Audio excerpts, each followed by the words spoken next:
that passage we chant frequently about aging, illness, and death. The Thai translation is interesting. Aging is normal. Illness is normal. Death is normal. And it's good to keep their normalcy in mind. They're there. And thinking about them is not necessarily going to bring them on. I know there's some people who are afraid even to think about them for fear that you think about illness, you're going to get ill. Think about death, you're going to die. That's not the case. You've got to prepare for these things because they're going to happen willy-nilly, one way or the other. The fact that you're born means you're going to be subject to these things. Someone once asked why so many people died in the tsunami back 10 years ago. And the answer, of course, is, well, they were born. If they didn't die in the tsunami, they're going to die in something else, from something else. And the same holds true for us. When death comes, there's going to be pain. There's going to be separation. We've got to prepare for these things, because it is possible to experience these things and not suffer.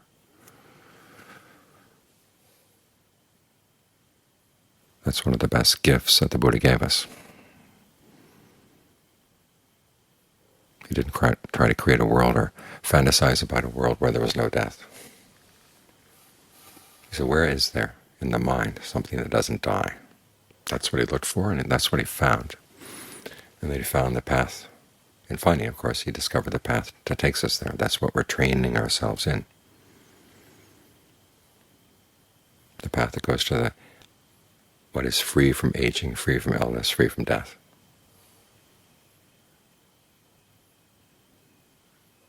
Now, the path itself, of course, is something you have to put together. That's what we're working on right now.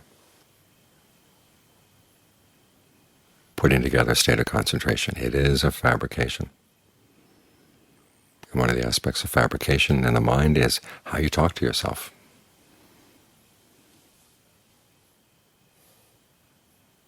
In the text, they divide that into two things: directed thought and evaluation. You direct your thoughts to a topic, and then you evaluate it.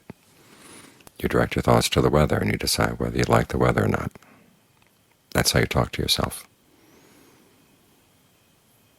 You direct your thoughts to yesterday or tomorrow. You make comments on these things, questions about these things. That's the evaluation. So what we're trying to do here is learn how to do this skillfully. First, by getting the mind to focus on one thing, and so that we become very sensitive to the extent to which our thinking shapes our experience. So we direct our thoughts to the breath, and then you evaluate it. Does the breath feel good? This is an essential part of concentration practice, getting the mind and the object of the mind to fit together nicely. I was reading someone saying that you can't really have real thinking and evaluation and concentration, because then it's not singleness of mind. Well, the singleness here is that all your thoughts are directed toward one object. And the purpose here is to get the mind to settle down even more snugly with the object. So what kind of breathing would you like right now? That's one area where you're free to choose. The training, in many ways, corners us here. There are a lot of things we can't do here at the monastery, but this is one thing we can do, is explore inside. We're trying to reduce the number of distractions outside. So you can focus your energy right here. How do you relate to the breath energy in your body? Do you even know that there is breath energy there? A lot of people just think it's air coming in, going out. They say they can't even sense anything moving anywhere in the body. Well, it's a very subtle movement, and it's very quick. And we're so used to it, we don't see it. But this is a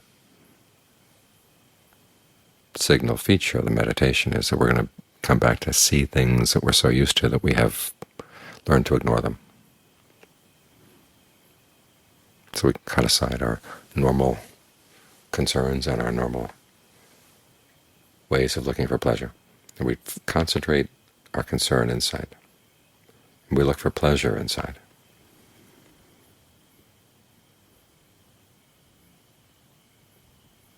learn more and more about the breath as we do this. This is how we develop our discernment. We're training ourselves in how to think about things. We're training ourselves with the breath because that's something that responds very quickly to your thinking. The way you conceive of the breath, think of the breath as an energy that comes in and out of the entire body, every pore of your skin, in and out every nerve end. Hold that perception in mind and see what it does to the way you experience your breathing right now. When you get sensitive to how you can choose to talk to yourself about things like this, then you can switch your talking to other topics as well. One of the common ones, of course, is the distractions that come up in the mind. How do you prepare yourself so that when the mind feels tempted to go off and think about something else that's totally irrelevant to the meditation, how do you detect that before it actually happens? There are warning signals. Again, these are things that we've learned to ignore, and the mind capitalizes on that. Here we are supposed to be meditating, all of a sudden you find yourself off on the other side of the world. How did it happen? Well, there were some curtains and screens and other things set up inside the mind. And what we've got to learn how to do is pull those aside, see them, see through them. And so be forewarned. The mind does have its warning signals for when it's going to go. It's simply a matter of learning how to recognize them. And then there's the issue of pain. You sit here for 5 minutes and your legs may go numb. And then tomorrow you sit here for a whole hour, no problem. The day after that, oh, your legs are numb after 15 minutes. How do you think about this? How do you think before this happens? Again, you've got to be prepared. When I was first meditating in Thailand, after I'd ordained, we had 1.5-hour sits.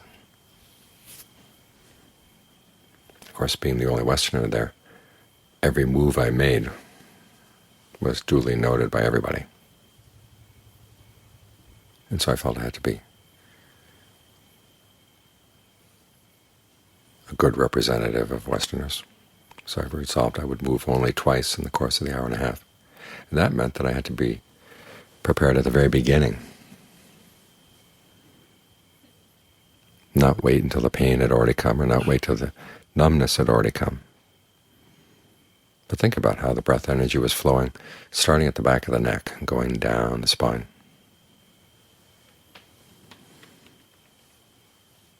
And even when there's no sense of breath moving, you could sense, okay, there's a tension at this vertebra and there's one at that vertebra. Well, let's see what happens when we can undo that tension. And again, you become sensitive to things that have been there all along, but you haven't noticed them. You've learned to overlook them. And as you undo the tension, at the same time you try to maintain the erectness of your posture, you find that you're more and more control of keeping the breath energy flowing well throughout the whole body, and that means the blood is going to flow well. The energy in the nerves is going to flow well. But even then, there would be times when pain would come up. The question then is, how do you talk to yourself about the pain? This is the direct thought and evaluation again. What perceptions do you hold in mind when you think about the pain? Sometimes we subconsciously think of the pain as something that has an intention. It's there to get us. Well, question that assumption. Or we say it's really bad at this one point. Well, look into it. Is it really bad right there? If you found that even if you worked with the breath, there's still the pain there, and then if you have the strength of concentration, look into it. Look at how you talk to yourself about it. The part that's worried about it, afraid you're going to paralyze your legs. You're only sitting here for an hour. It's not going to get paralyzed. Learn how to question. Dig up the things that the mind is saying about the pain. And John Mahabu has a nice set of questions. Exactly where is the pain? Where is the sharpest point of the pain? Does it stay in one point or does it move? Well, look. And is the pain the same thing as the spot in the body where it is? It's like, say you've got pain in your thigh. Does the pain saturate the thigh, or is the pain one thing, is your sensation of the thigh something else? And is there some point in the mind where you've put those two together?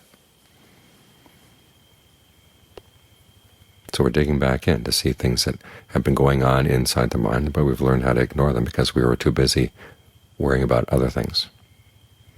And in the meantime, we've developed a lot of bad habits that create a lot of unnecessary pain and suffering for ourselves, a lot of unnecessary stress.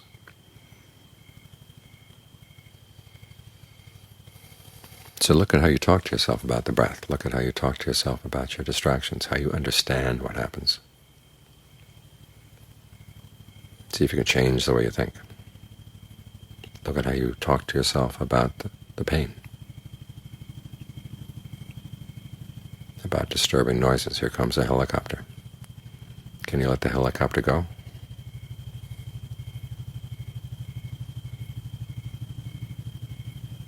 Your breath is still here. Just stay with the breath. Stay tuned into the breath. Talk to yourself about the breath.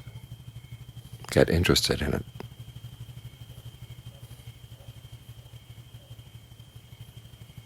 It's the same way with the pain. We're concerned about the pain. We want to run away from the pain. But if you just get interested in it, what is this process that you've been repeating over and over again? There are actions that the mind does. There are things that it shapes. That's what the word fabrication means here. And it's shaped its experience of the pain. Can you pull that apart? At the very least, shape it in a less unskillful way.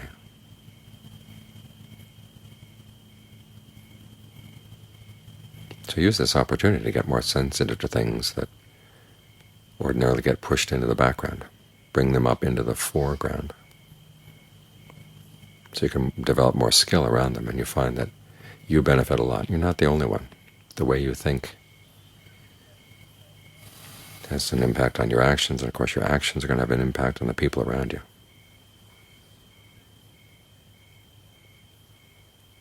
This is why when people say, well, meditators are just in it for themselves, they're not really concerned about the rest of the world, that's not the case. Your mind has an impact on the world around you. So when you train your mind well, all the people you touch benefit.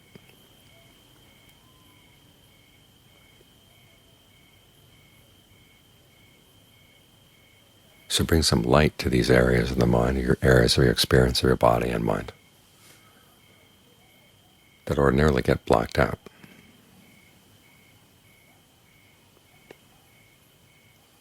Because it's in these areas where the most important discoveries are, and it's in these areas where you can find the path to the end of suffering. That's been covered up for so long.